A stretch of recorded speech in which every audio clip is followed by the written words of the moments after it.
एक तरफ तो जो लोग डिजिटल डिजिटल डिजिटल अध्यक्ष महोदय कहने को थकते नहीं हैं, लेकिन जब कुंभ में इतना बड़ा हादसा हो गया है तो यही सरकार डिजिट नहीं दे पा रही है।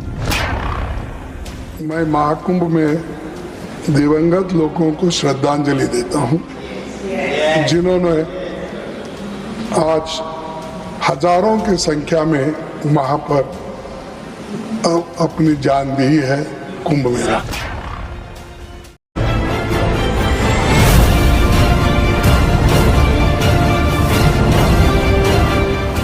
जहां लाशें पड़ी रही हों, न जाने कितनी चप्पलें पड़ी थीं, न जाने कितनी चप्पलें पड़ी थीं, न जाने कितने कपड़े पड़े थे, महिलाओं की साड़ियां थी, कपड़े थे, लेकिन उनको कैसे उठाया गया? उन सबको उठाया गया जेसीबी मशीन से, ट्रैक्टर की ट्रॉली से। उनसे उठा करके कहां फेंका कोई नहीं जानता, लेकिन जब उनको लगा कि वहां से बदबू आ रही है तो यही सरकार के लोग छिपाने लगे हैं।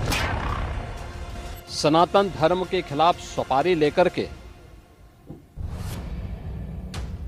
षड्यंत्र करने वाले तत्वों के द्वारा लगातार शरारत पे शरारत करते हुए झूठ के और असत्य के नित नए प्रतिमान भी गढ़े जा रहे हैं। जहां एक और पूरा देश और पूरी दुनिया सनातन धर्म के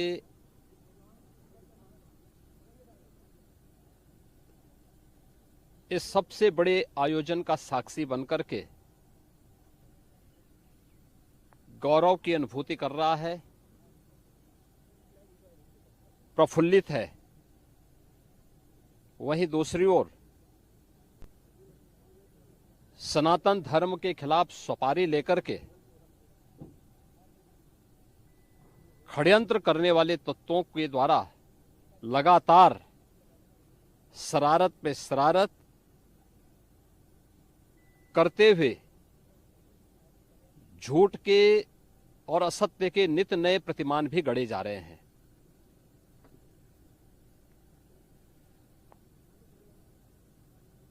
भारत के संसदीय लोकतंत्र की सबसे और सर्वोच्च संस्था देश की संसद में कांग्रेस अध्यक्ष श्री मल्लिकार्जुन खड़गे और समाजवादी पार्टी के अध्यक्ष श्री अखिलेश यादव का वक्तव्य इस ओर सबका ध्यान आकर्षित करता है। ये दोनों वक्तव्य न केवल इनके सनातन धर्म विरोधी चरित्र को उजागर कराता है, बल्कि इनकी उस गिद्ध दृष्टि की ओर भी सबका ध्यान आकर्षित करता है, जो लगातार इस महाकुंभ के खिलाफ पहले दिन से दुष्प्रचार कर रहे हैं। इनका ये बयान न केवल सनातन धर्म पर प्रहार है, बल्कि निंदनीय भी है और शर्मनाक भी। कांग्रेस अध्यक्ष का यह कहना कि प्रयागराज कुंभ में मौनी अमावस्या के दिन हजारों लोग मर गए, हमें अफसोस होता है। एक इतना वरिष्ठ नेता, कांग्रेस देश की जो सबसे पुरानी पार्टी है, उसके अध्यक्ष से अपेक्षा की जाती है कि वो एक मर्यादित बयान देश की संसद में रखें,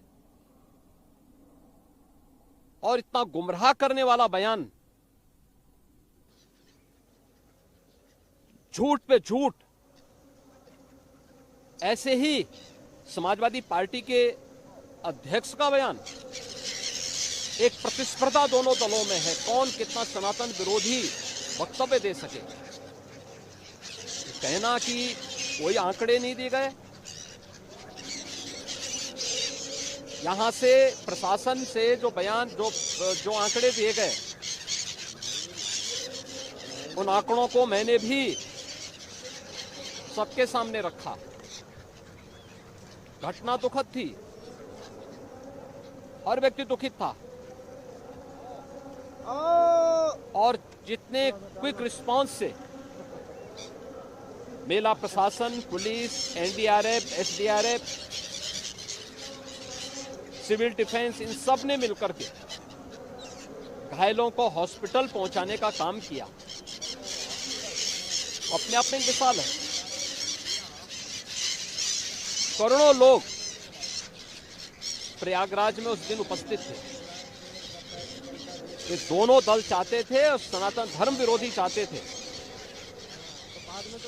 कि बड़ा हादसा हो जाए। हमारी पहली प्राथमिकता थी कि किसी भी स्थिति में इसको हम जीरो हादसे तक लेके जाएं। लेकिन दुर्भाग्यपूर्ण तरीके से एक घटना घटित हुई, लेकिन जितने क्विक रिस्पांस से प्रशासन ने और सभी संबंधित संस्थाओं ने कार्य लेकर के उन्हें हॉस्पिटलाइज किया, उसमें कुछ लोग उस हादसे के शिकार हुए और दुखद है। उन सभी परिवारों के प्रति हम लोगों ने अपनी संवेदना भी व्यक्त की और उसके लिए कुछ आर्थिक मुआवजा भी घोषित किया। यद्यपि किसी व्यक्ति की कमी मुआवजे से नहीं हो सकती, लेकिन तब भी हम लोगों ने एक प्रयास किया, घायलों का प्रॉपर उपचार कराया। वे सभी घायल आज भी कुछ प्रयागराज मेडिकल कॉलेज में हैं, बाकी अपने परिवार के सदस्यों के साथ चले गए हैं। मैंने भी, मेरे साथ मेरे मंत्रियों ने भी, प्रशासन ने भी, प्रदेश के मुख्य सचिव ने भी, प्रदेश के डीजीपी ने भी उन सभी लोगों से मुलाकात की थी। और मैं तो देखकर बहुत चौंक था कि जो लोग प्रयागराज मेडिकल कॉलेज में भर्ती थे, जब मेरी उनसे बातचीत हो रही थी तो उनमें से सभी लोग ये कहा, उनके द्वारा कहा जा रहा, साहब व्यवस्था में खामी नहीं, लेकिन हमारी किस्मत है या फिर ऐसी स्थिति पैदा हुई। और उनके सभी पहलुओं को लेकर के सरकार भी जांच करा रही है और उसके लिए एक न्यायिक कमीशन भी हमने तत्काल गठित किया। लेकिन हमारी पहली प्राथमिकता थी कि जो ये लगभग 8 से 9 करोड़ लोग प्रयागराज में उपस्थित हैं, इन्हें सुरक्षित उनके घरों के लिए वापस भेजना। इन दोनों दलों और सनातन धर्म विरोधी उन सभी लोगों के वक्तव्य, जो लोग ये गुमराह करने वाले वक्तव्य दे रहे हैं कि लाखों लोगों ने स्नान नहीं किया, सरासर गुमराह करने वाला है। ये वक्तव्य देना कि कोई अमृत स्नान या साय स्नान नहीं हुआ, ये भी गुमराह करने वाला वक्तव्य है और सनातन धर्म की अवमानना ही नहीं, बदनाम करने की साजिश का एक हिस्सा है। कोई परंपरा बाधित नहीं हुई।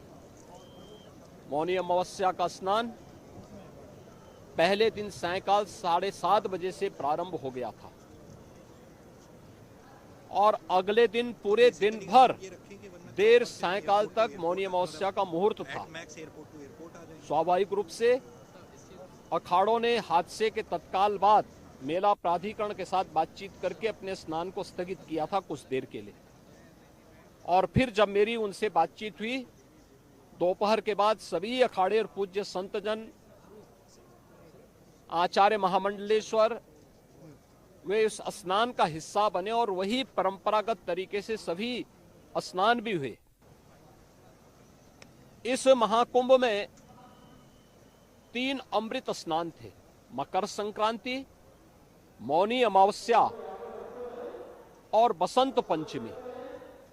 इन तीनों में अमृत स्नान हुए जिसमें सभी अखाड़े भागीदार बने। पौष पूर्णिमा से आयोजन प्रारंभ हुआ।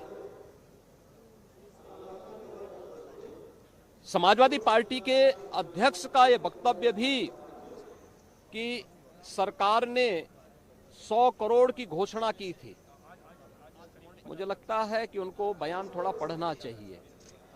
ये लोग 12 बजे सो करके उठने वाले लोग हैं। कार्यालय स्टाफ जिस प्रकार का इन्हें नोट बना करके देता है, ये उस प्रकार का वक्तव्य बना करके सामने प्रस्तुत करते हैं और फिर उसके अनुसार उसको लीडर के रूप में नहीं बल्कि एक रीडर के रूप में सबके सामने उस वक्तव्य को पढ़ करके अपनी जगहसाई करते हैं और राजनेताओं की भी जगहसाई करते हैं। यही स्थिति इन्होंने, मैंने बार बार कहा कि महाकुंभ में 40 से 45 करोड़ श्रद्धालु इस पूरे महाकुंभ के आयोजन में भागीदार बनेंगे। और मुझे बताते हुए ये भी प्रसन्नता है कि पिछले 22 दिन के अंदर इस महाकुंभ में 38 करोड़ श्रद्धालु अब तक यहां आ चुके हैं। अगले 22-23 दिन तक यह आयोजन और चलेगा। इन 22 दिनों के अंदर भी श्रद्धालुओं के आने की पूरी वो है। आज भी आप देख रहे होंगे, कल बसंत पंचमी अंतिम अमृत स्नान संपन्न हुआ। माघी पूर्णिमा 12 फरवरी को और महाशिवरात्रि 26 फरवरी को होगा। करोड़ों की संख्या में देश और दुनिया का हर श्रद्धालु आना चाहता है। आज भूटान के महामहिम नरेश ने भी यहाँ पर अपने देश के तमाम लोगों के साथ में इस आयोजन में वे सहभागी बने। पूरी दुनिया आ रही है, लेकिन इन दलों ने, जिन्होंने सनातन धर्म के खिलाफ सफारी लेकर के एक षड्यंत्र करने में लिप्त है, इनका षड्यंत्र कामयाब नहीं होगा। 29 जनवरी की हादसे की तह में हम लोग जाएंगे, षड्यंत्रकारियों को बेनकाब करेंगे और उन्हें सजा कैसे दिलाई जाती है यह आपने उत्तर प्रदेश के अंदर पिछले 8 वर्ष के अंदर देखा होगा। आगे भी आप इसको देखते रहिए।